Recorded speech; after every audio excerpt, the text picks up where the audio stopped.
તમારી health is wealth Gujarat ચેનલને like subscribe share કરો. તાવ મટાડવાના ઘરેલું ઉપાયો. કોઈપણ જાતનો તાવ આવ્યો હોય તો ફુદીનો અને આદુનો ઉકાળો પીવાથી તાવ મટે છે.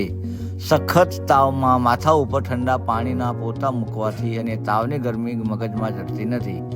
તુલસી અને સૂરજમુખીના પાન વાટીને તેનો રસ પીવાથી તાવ મટે છે.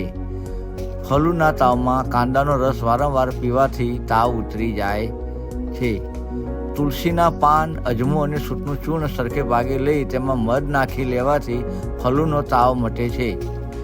5 ગ્રામ તજ, 4 ગ્રામ સૂંઠ અને 1 ગ્રામ લવિંગનું ચૂર્ણ બનાવી તેમાંથી 2 ગ્રામ જેટલું ચૂર્ણ 1 કપ ઉકળતા પાણીમાં નાખી 15-20 મિનિટ પછી તેમાં મધ ઉમેરી પીવાથી ફલૂનો તાવ બેચેની મટે છે.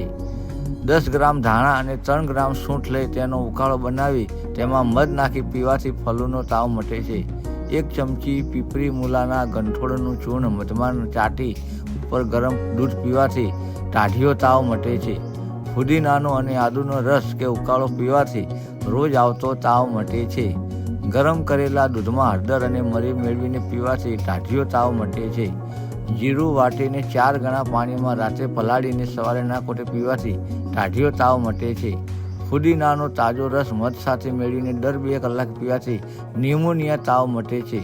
તુલસી, કાળા મરી અને ગોળનો ઉકાળો કરી તેમાં લીંબુનો રસ નાખીને ગરમા ગરમ પીવાથી મેલેરિયાનો તાવ મટે છે.